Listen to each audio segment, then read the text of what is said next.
This morning at 9:14 a.m. Eastern, a recording surfaced in federal court filings that fundamentally alters everything about this investigation.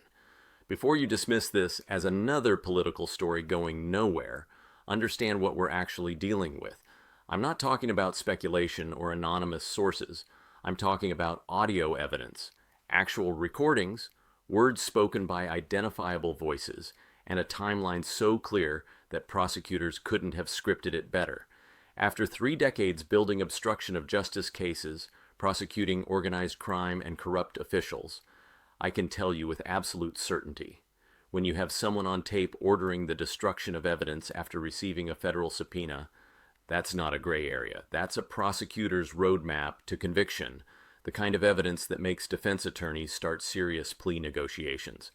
I'm going to walk you through the actual recording, not what cable news says about it. I'm going to show you what was said, the documents that corroborate it, and the timeline of actions that followed within hours. Because what makes this recording different isn't just the content, it's the timing of when it was said, who it was said to, and the specific actions that followed. That combination transforms a private conversation into what the law calls consciousness of guilt. Let me walk you through exactly what's on this tape, word for word. The recording is dated June 27th. The location is Mar-a-Lago. The conversation involves the defendant and 2 IT staff members. The context is critical. This conversation takes place exactly 4 days after a federal grand jury subpoena was served demanding all classified documents be turned over to the National Archives. 4 days, not months or weeks. 4 days after federal investigators told him in writing to preserve everything. Here's the quote, the exact words captured. "I need you to make sure those files aren't accessible anymore. Can you handle that?" The IT director, confused, responds, "You mean delete them?" And here's the response prosecutors will play for a jury. "I need them gone today." The defense claims this was routine document management. But let me show you what the server logs reveal, because server logs don't lie.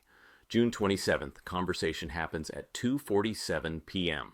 June 28th, at 6:23 a.m., barely 15 hours later, the IT director emails the systems administrator with subject line urgent deletion request. The email lists specific file locations that precisely match categories in the federal subpoena served 4 days earlier. June 28th, 11:15 a.m., the administrator confirms deletion of 472 files from those exact locations. June 29th, federal investigators arrive for a scheduled compliance check. They're told all responsive documents have been turned over. The server log showing these deletions is never mentioned. You might think people delete things all the time, that organizations routinely clean servers. Fair point. But let me show you why this is completely different. You've heard the term spoliation of evidence. In plain English, it means destroying evidence you know someone is looking for. But here's what makes it criminal obstruction. You have to know there's an official investigation, and you have to act with specific intent to impair it. The subpoena was served June 23rd, 4 days before this conversation. The defendant personally signed the receipt. When you delete files 4 days after a federal subpoena demanding those exact categories, that's not document management. That's consciousness of guilt. But this isn't the first time, and that's what makes the case devastating. In 30 years as a prosecutor, I've learned once is accident, twice is coincidence, 3 times is pattern. Patterns prove intent in court.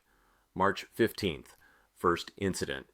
National Archives requests return of presidential records. 15 boxes eventually returned, but investigators later found significant gaps, missing categories, and testimony from staff saying they were told to remove certain items before sending boxes. May 3rd, second incident. Grand jury subpoenas surveillance footage from Mar-a-Lago showing who accessed storage areas. Footage provided, but metadata shows portions deleted the day before the subpoena was served. Defense claims technical malfunction. The IT vendor's technician testifies under oath that deletion was manual, not automatic, requiring administrator access. June 27th, third incident. The recording. Delete the files. Make them gone. Today, 3 times over 3 months, 3 different requests for evidence, 3 separate instances of deletion, concealment, or incomplete production. That's not bad luck. That's not organizational incompetence.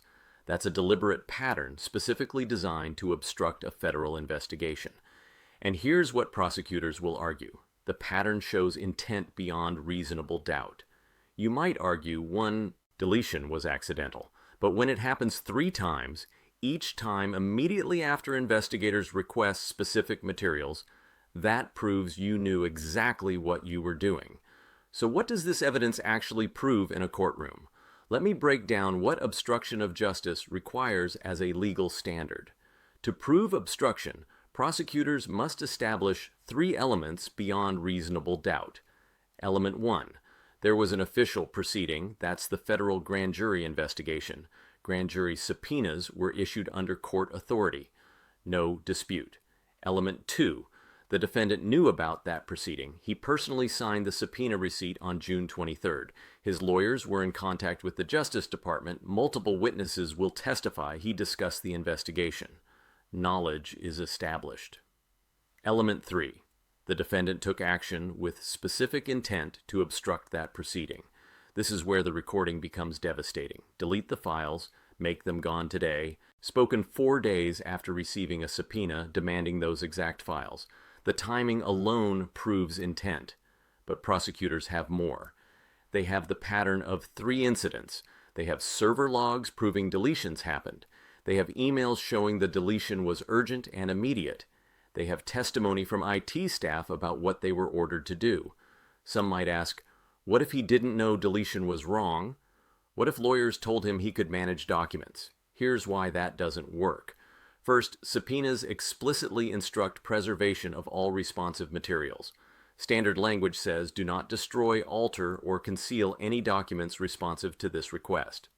Second, his lawyers sent a letter certifying full compliance with the subpoena after the deletions occurred.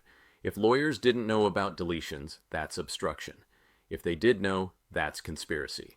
I've prosecuted similar cases. In 2018, a government contractor deleted emails after an inspector general subpoena. His defense, thought they were duplicates, was cleaning his server. The jury took 40 minutes to convict. Why timing proved intent, just like here. The legal standard is clear. Knowledge of proceeding, check. Action to impede proceeding, check. Intent demonstrated through timing and pattern, check. That's what the legal elements require, and the evidence satisfies everyone. Here's what happens next. Evidentiary hearing scheduled for February 18th. Judge will determine if this recording is admissible at trial. Defense will argue it's out of context. Prosecution will present complete timeline, server logs, emails, witness testimony corroborating every word. If the judge rules it admissible, that signals she believes evidence shows criminal intent. Trial starts March 4th. 12 jurors will decide if evidence proves obstruction beyond reasonable doubt. The evidence is in, and we're about to find out if the rules apply equally to everyone.